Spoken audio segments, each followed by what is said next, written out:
The massive ships appeared without warning on a clear Tuesday morning. They hung in the sky like dark mountains, their surfaces reflecting sunlight in ways that hurt the eyes. People around the world stopped and stared upward. Some ran in fear. Others celebrated. First contact had finally happened. Captain John Mason watched the ships from the roof of the North American Defense Force headquarters. His hand gripped the railing so tight his knuckles turned white. 20 years in the military had taught him caution. These visitors might come in peace, but John would be ready if they didn't. "Captain Mason," a voice called from behind him. "They want you at the emergency meeting." John nodded and followed the young officer down to the conference room. Inside, military leaders and scientists argued around a large table. President Ellen Reyes sat at the head, her face showing the strain of leadership during humanity's most important moment.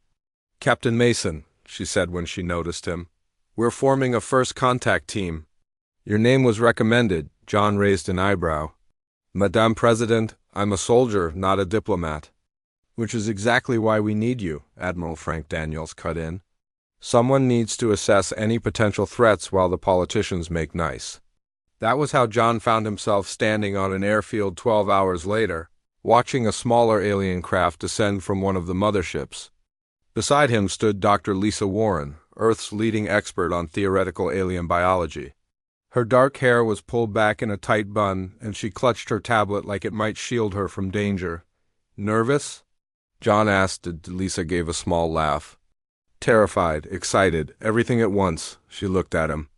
"You don't seem impressed by the fact we're about to meet aliens." "I'll be impressed if they turn out friendly," John replied. The alien craft landed with barely a sound. A door opened in its smooth side, and a ramp extended to touch the ground. The humans held their breath. The beings that emerged were beautiful. Tall and graceful, their skin seemed to glow with an inner light that shifted colors like oil on water. They had 4 arms and moved with perfect balance. Their faces were almost human-like, but with large, jewel-like eyes that blinked sideways. "Greetings, people of Earth," the leader said in perfect English. "I am Supreme Overseer Zalkunov. The Ascendancy, representatives of the Galactic Council, we come in friendship." The next week passed in a whirlwind of meetings and ceremonies. The aliens who called themselves the Ascendancy claimed to represent a coalition of 17 advanced species.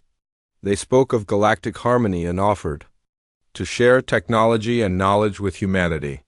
World leaders rushed to welcome them, but John noticed things that bothered him, small inconsistencies in the alien story. The way they seemed more interested in Earth's resources than its people. How their questions focused on human biology and our planet's composition. "You see it too, don't you?"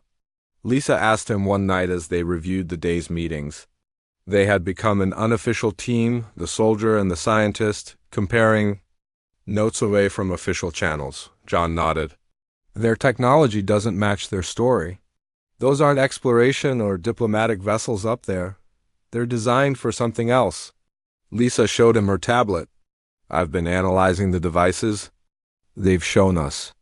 They claim this is for creating clean energy, but its design suggests atmospheric manipulation."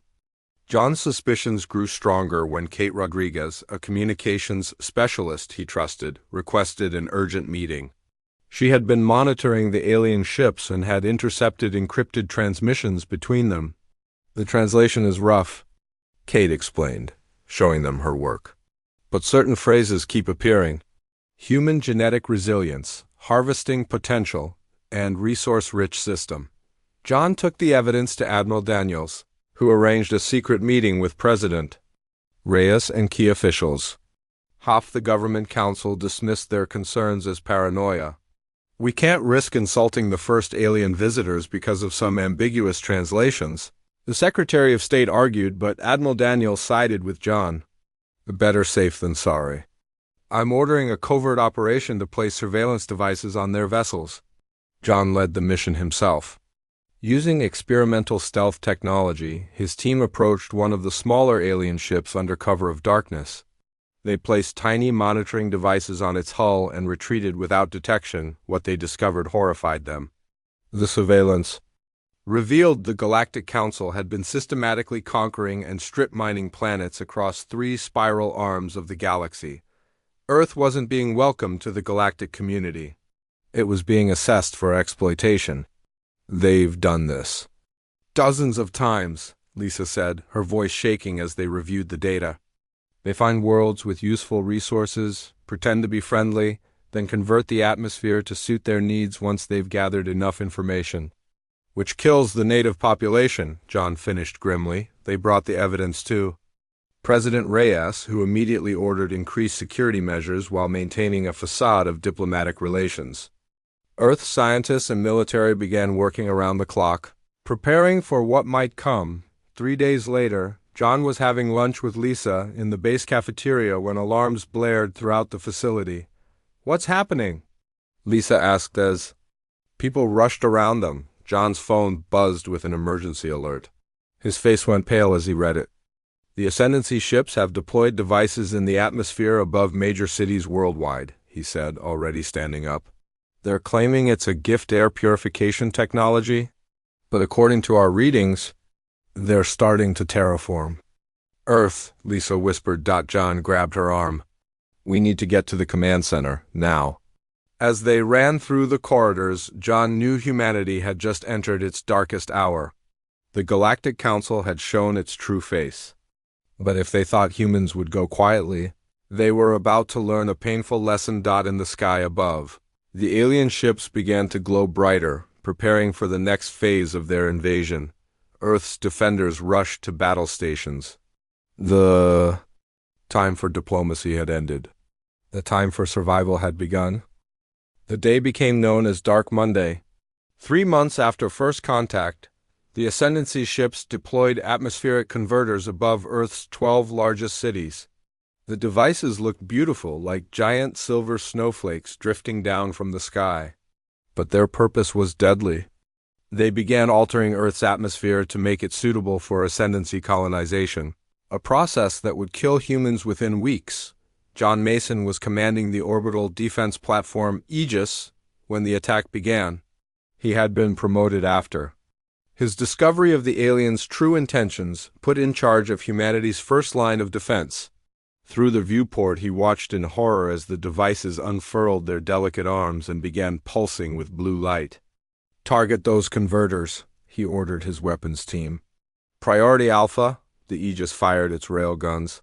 2 of the converters exploded in bright flashes, but there were too many, and the alien ships were responding, turning their weapons toward the human defense platforms. "Incoming," shouted the sensor operator. John barely had time to grab a handhold before the station shook violently. Warning alarms blared as air began to vent from damaged sections. "Seal off decks 3 through 7, John ordered. "And keep firing." On Earth, chaos erupted as people began struggling to breathe in major cities. The converters worked quickly, replacing oxygen with gases the Ascendancy preferred. Millions fled to the countryside, where the air remained breathable for now. In her underground laboratory, Dr. Lisa Warren worked frantically. The government had moved key scientists to bunker facilities when tensions with the aliens began to rise. Now that foresight was paying off, Lisa hadn't seen daylight in weeks, but she barely noticed as she studied the atmospheric samples brought in by hazard teams. "The molecular structure is changing too quickly," she told her team. "We need to find a way to reverse the process or at least slow it down." Her assistant looked up from a microscope. "What about the biological samples from the alien ship? Could their own biology give us something to work with?" Lisa's eyes widened. "Sam, you're a genius. If we can identify a biological weakness..." In the Midwest bunker complex, President Ellen Reyes faced the hardest decision of her life. The reports from around the world were grim. Military bases were being bombarded from orbit. The converters were spreading. Humanity was losing. "Madam President," said Defense Secretary Powell, "we need to authorize Protocol Thunderbolt." The room went silent.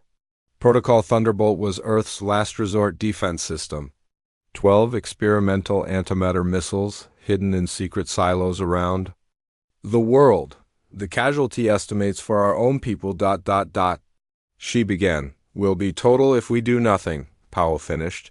The Ascendancy isn't here to share, they're here to replace us.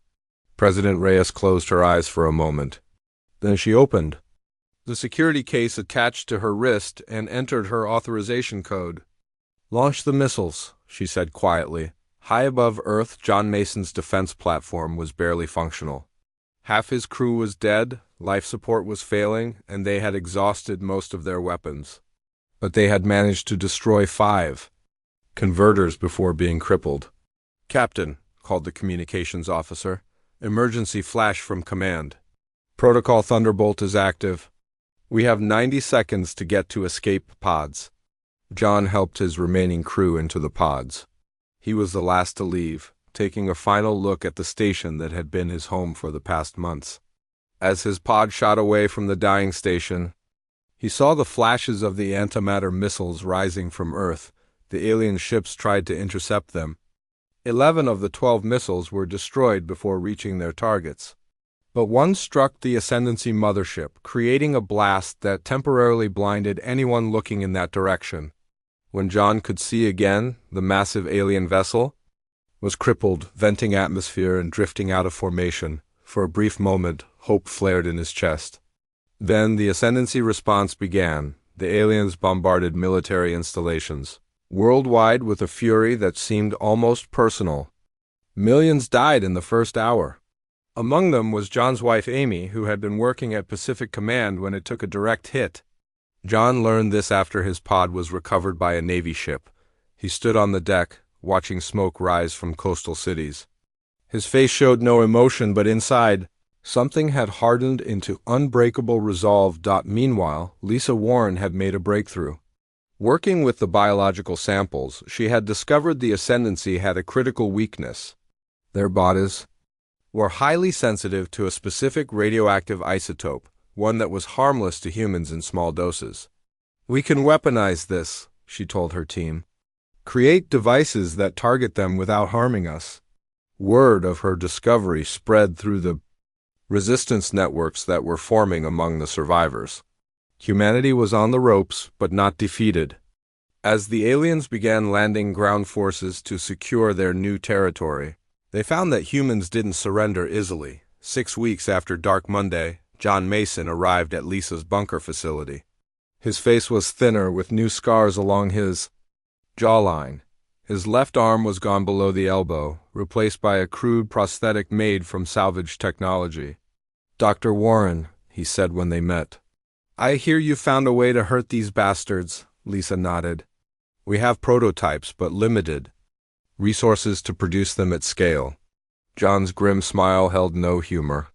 "Resources won't be a problem.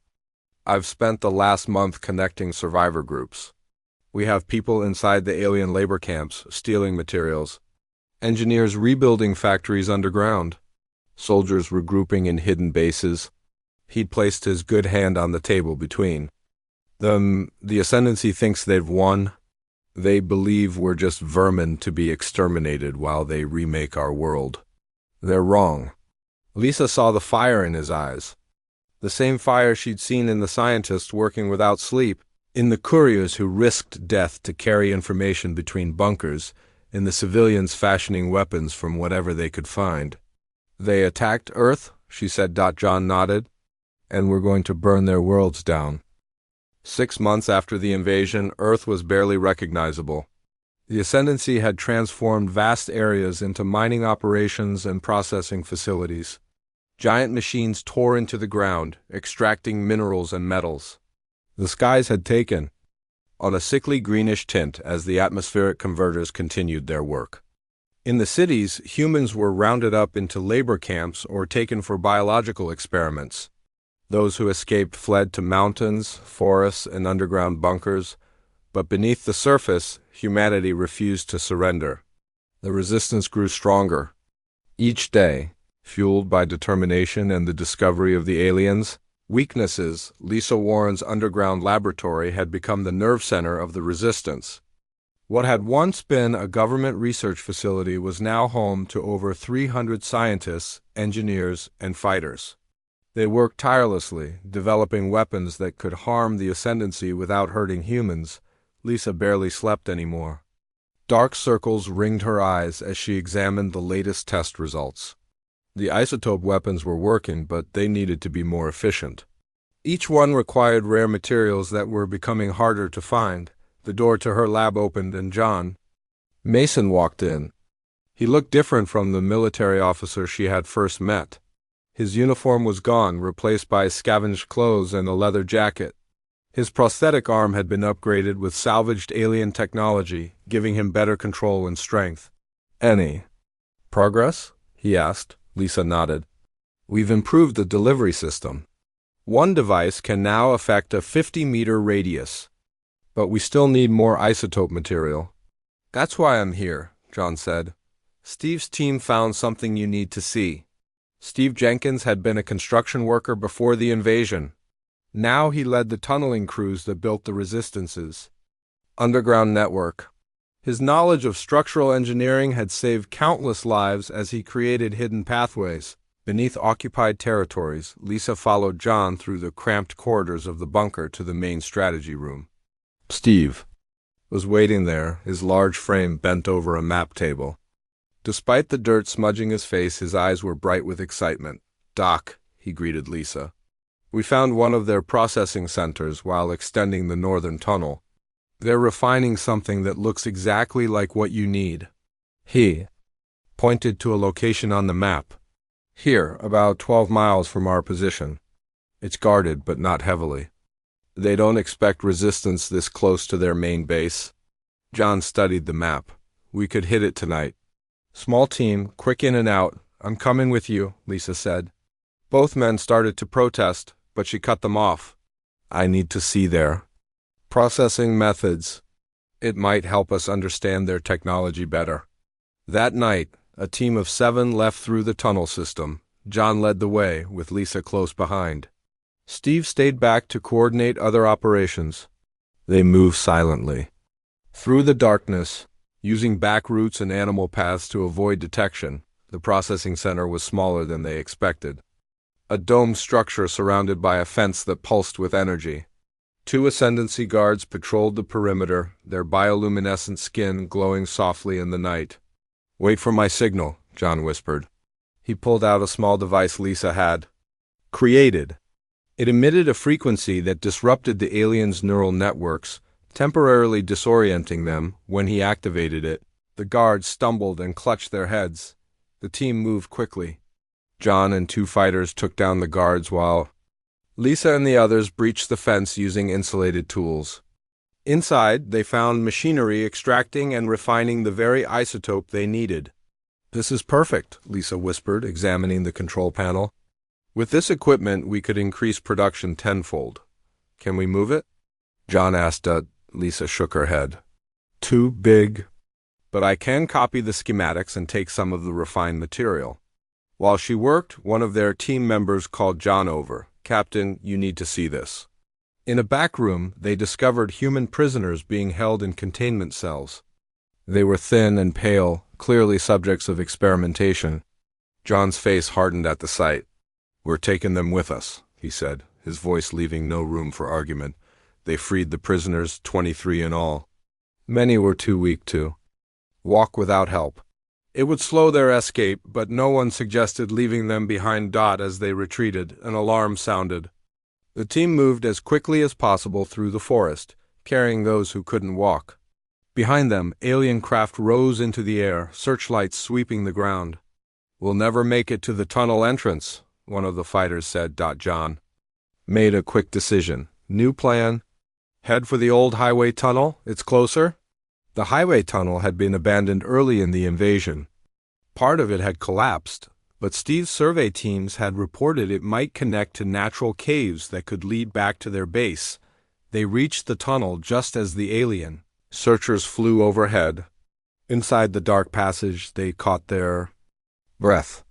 Lisa administered first aid to the rescued prisoners while John scouted ahead. One of the prisoners, a man named Paul, who had been a doctor before his capture, approached Lisa. "Thank you," he said simply. Then he reached into his tattered shirt and pulled out a small data device. "I stole this from the lab where they kept us. It has information about their communication systems. Lisa's eyes widened. This could be invaluable. When John returned, they shared the discovery. There's a partial tunnel collapse ahead, he reported. But we can get through. And Paul's information might be exactly what we need for the next phase. Back at the base, Lisa worked with Kate Rodriguez, their communications specialist, to decode the stolen data. Kate had become fluent in most Ascendancy languages and coding systems through intercepted transmissions. This is incredible, Kate said after hours of work. Their entire neural network can be disrupted by specific electromagnetic frequencies. It's like their brains are wired for wireless communication. Can we use that against them? John asked. Lisa nodded slowly, her mind racing with possibilities. If we can broadcast the right frequency on a large scale, we could temporarily disable their forces, long enough to strike multiple targets at once. Steve joined them, bringing maps of his tunnel network. My crews have placed access points beneath most of their major installations. We could plant devices at each location. For the first time in months, John smiled. A real smile that reached his eyes. Then it's time to take this fight to the next level. We'll coordinate with other resistance cells worldwide. One massive strike to show them humans won't go quietly. They called it the Night of 1,000 Flares. Resistance fighters around the world would plant homemade EMP devices beneath Council installations, targeting their communication systems with the frequencies Lisa had discovered. Meanwhile, Lisa distributed injections that could mask human biosignatures from alien scanners. As they prepared, John looked at the team they had assembled. Soldiers and scientists, workers and teachers, all united by one purpose. The Ascendancy had made a terrible mistake when they attacked Earth. They had assumed humans would be easy to conquer. They were about to learn how wrong they were. The Night of 1,000 Flares changed everything. Across the planet, resistance cells attacked Ascendancy installations simultaneously. The aliens, their neural networks disrupted by the frequencies Lisa had discovered, were caught completely unprepared. For the first time since the invasion began, humanity seized the initiative. John Mason led the assault on the North American Command Center, where human prisoners were being experimented on. His team moved swiftly through the complex, planting explosive charges and freeing captives. The alien guards, disoriented by the neural disruptors, could barely defend themselves. In the command center's main laboratory, John found something unexpected. An Ascendancy scientist, wounded and separated from the others. The alien's bioluminescent skin flickered weakly as it huddled in a corner. John raised his weapon, then hesitated. The alien spoke, its voice translator crackling with damage. "You will kill me now," it said. Not a question, but a statement of fact. "Give me one reason why I shouldn't," John replied. The alien's large eyes blinked slowly. "I can give you information. About the Council, about their weaknesses." John studied the creature. His instinct was to pull the trigger to avenge Amy and millions of others. But the soldier in him recognized the value of intelligence. "Talk," he ordered, keeping his weapon aimed. The alien scientist was called Virtek. It claimed to be from a species that had been one of the first conquered by the Ascendancy centuries ago. Most of its kind now served the Council without question, their history of independence largely forgotten. But some, like Virtek, remembered the old stories and secretly resented their masters. "What I tell you must be worth my continued existence," Virtek said. John's expression remained hard. "That depends on what you tell me." The alien reached slowly into a pocket of its garment and removed a small crystal device. "The coordinates of the Council's homeworlds. Their defense systems, their weaknesses." John's heart raced, but he kept his voice steady. "How do I know this isn't a trap?" "Because I have seen what happens to worlds that resist the Council," Virtek replied. "They are destroyed completely. I do not wish that for my people, who still exist in small numbers on the outer worlds. If humans defeat the Ascendancy, perhaps my kind might find freedom again."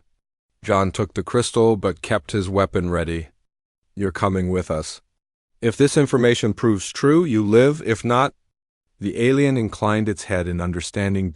As dawn broke over a partially liberated Earth, resistance leaders gathered to assess their victory.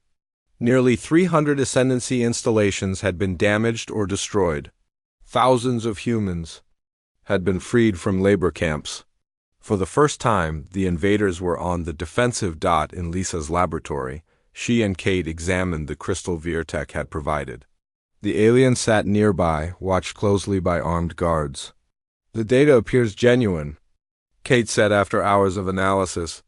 "Star charts, defense systems, communication protocols. Everything we would need to take the fight to their territory." Lisa looked up at John, who stood silently by the door. "Is this what I think it is? A way to attack their homeworlds?" "If we can get there," John replied. "We have their ships, but not the knowledge to fly them beyond our solar system." All eyes turned to Virtek. The alien's skin rippled with color changes that Kate had learned indicated anxiety. "I can provide navigation protocols," it said. "But humans cannot pilot Council vessels into Ascendancy space. You would be identified and destroyed immediately." "Then we modify them," Lisa said. "Make them appear as Council ships but with human controls." Engineering teams worked around the clock to reverse engineer the alien vessels, captured during the Night of 1,000 Flares. Under Lisa's direction, they made an unexpected discovery. Human neural pathways were more adaptable than any Council species. This allowed Earth pilots to interface with the modified ships in ways the aliens never imagined. Pushing the vessels beyond their designed capabilities, John was given command of the largest captured ship, renamed Vengeance. His crew included Steve Jenkins as tactical officer and Kate Rodriguez as communications specialist. The mission seemed impossible: infiltrate Council space, gather intelligence on their defense systems, and return to Earth to prepare a full-scale assault. "You realize this is probably a one-way trip," Steve said as they prepared for departure. John nodded. "I made my peace with dying the day Amy was killed. But if we succeed, Earth has a chance." President Ellen Reyes, who had survived the initial attacks by relocating to a mobile command center, came to see them off. Her face was thinner, her hair grayer, but her eyes still held the same determination. "Godspeed," she told them simply. "The hopes of humanity go with you." The journey took 3 weeks. Virtek, who had earned a cautious trust, guided them through jump points and past automated defenses. When they finally reached Ascendancy space, what they found shocked even the most optimistic among them. The Council, having never faced significant resistance from their conquered worlds, had minimal home defenses. Their military might was spread across their empire, subjugating hundreds of planets. Most of their capital ships were deployed to Earth or other recent conquests. "This can't be right," John said as they observed a major Ascendancy world from a distance. "Where are their defense fleets?" "The Council has grown arrogant over millennia of easy victories," Virtek explained. "They believe their core worlds are untouchable.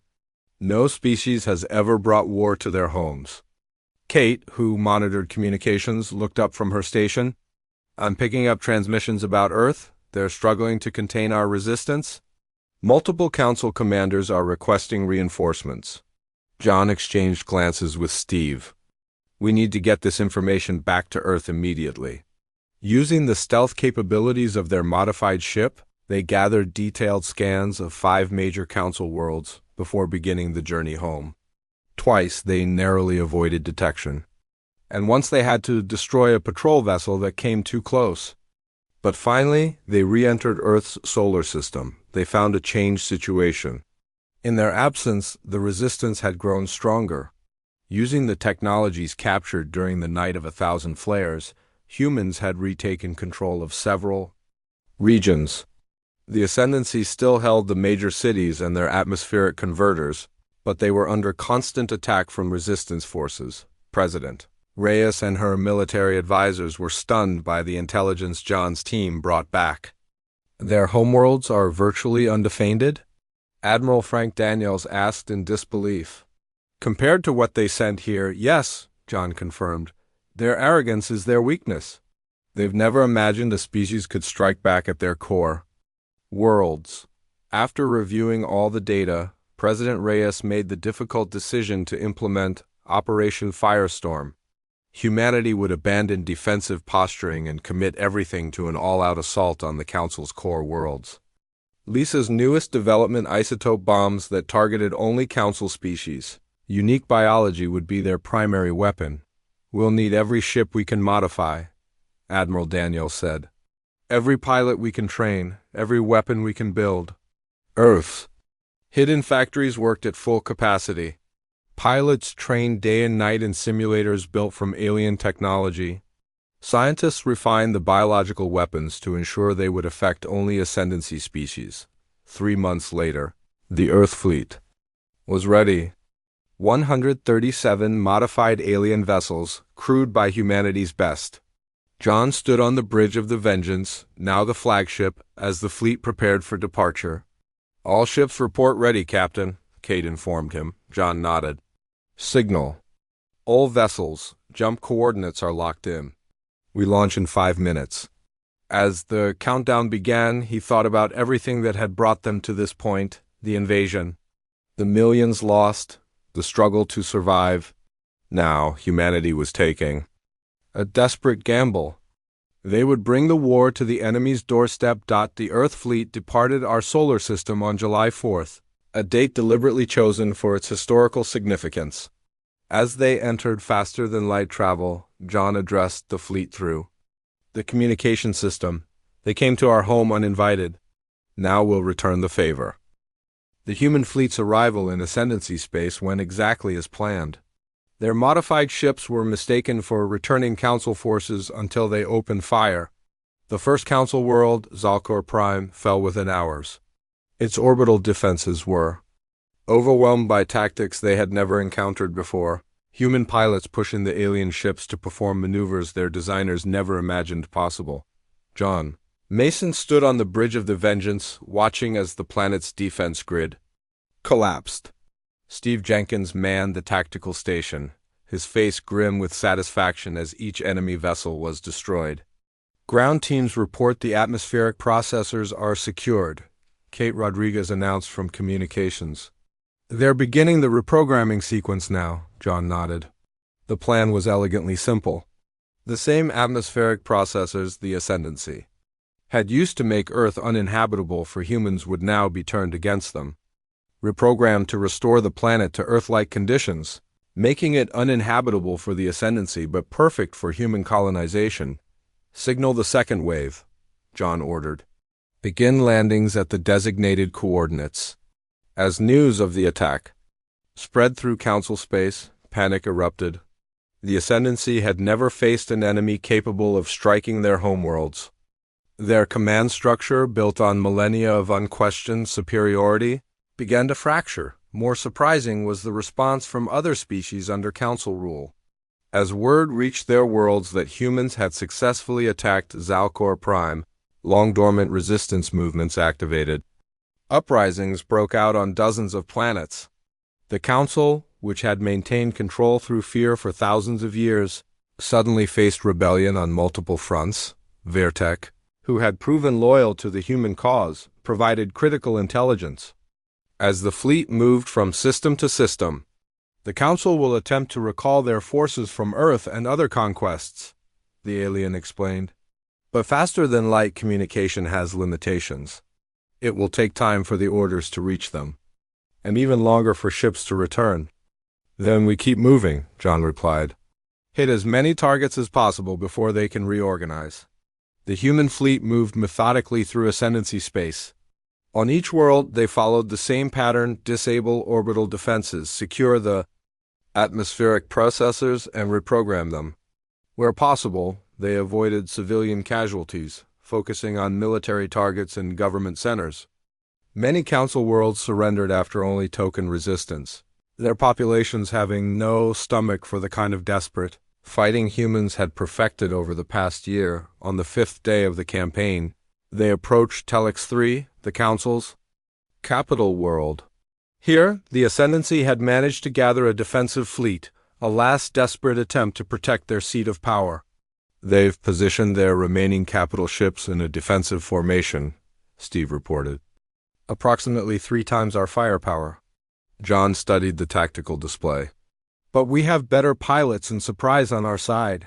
They still don't understand how we think. The battle for Telex 3 lasted nearly 12 hours. The human fleet took heavy losses, with 39 ships destroyed.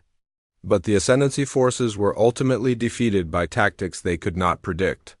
Human pilots were willing to take risks no Council species would consider, executing maneuvers that pushed their ships beyond design safety limits. As the Vengeance led the final assault on the planetary defense grid, Supreme Overseer Zalkun broadcast a desperate plea for negotiations. His image appeared on communication screens throughout the human fleet, the bioluminescent patterns on his skin showing distress patterns that Kate had learned to recognize. "This conflict can end now," the Supreme Overseer declared. "There is no need for further bloodshed. The Council is prepared to discuss terms." President Reyes, who monitored the campaign from Earth via faster-than-light communication relays, responded through Kate Rodriguez. "These are our terms," the President's voice came through clearly. "Immediate withdrawal of all Ascendancy forces from Earth, reparations for the damage caused to our world. Freedom for all enslaved species within Council space. These terms are non-negotiable." On the surface of Telex 3, human forces secured the Council's central government complex. Lisa Warren, who had insisted on joining the mission to ensure the proper deployment of her biological countermeasures, led a team through the vast archives of the Ascendancy. What they discovered horrified even those who had witnessed the worst of the invasion on Earth. "They've been doing this for over 10,000 years, Lisa told John when he joined her.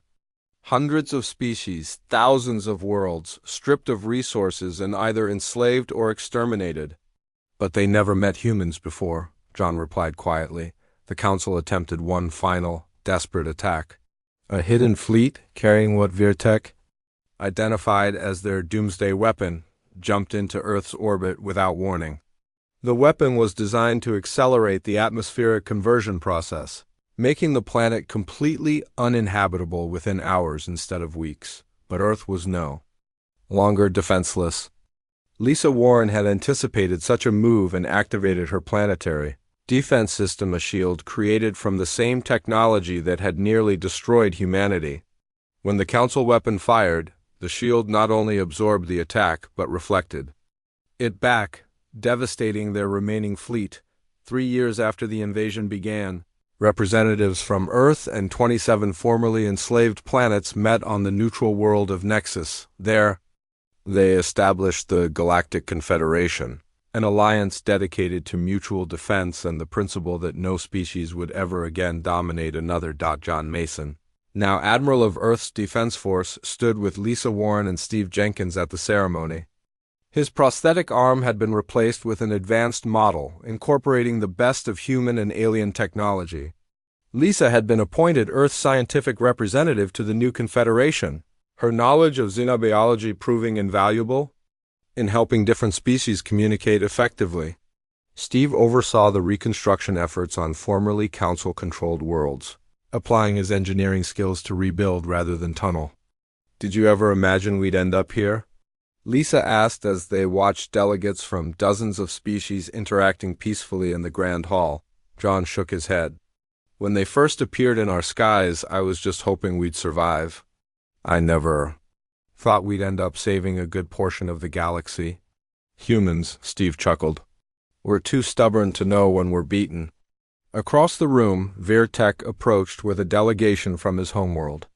The small population of his species that had survived Council rule were now rebuilding their civilization with human assistance. "The Council archives have been fully translated," Virtek informed them. "They contain technologies and knowledge from thousands of civilizations. We are sharing everything equally among Confederation members, as agreed." John nodded his thanks. He watched as human diplomats mingled with beings from worlds they hadn't known existed a few years ago. Earthships now traveled freely between the stars, and other species visited Earth to help repair the damage done by the Ascendancy. The Galactic Council had attacked Earth, believing they found just another world to conquer. They never imagined that in doing so, They had awakened a species whose determination and ingenuity would not only save their own world, but liberate a galaxy. As the ceremony concluded, John stepped out onto a balcony overlooking the alien landscape. The sky above was filled with unfamiliar stars, many now home to human outposts. He thought of Amy and the millions of others who hadn't lived to see this day. Their sacrifice had not been in vain. They thought we would burn, he said softly to himself. Instead, we became the fire that forged a better galaxy.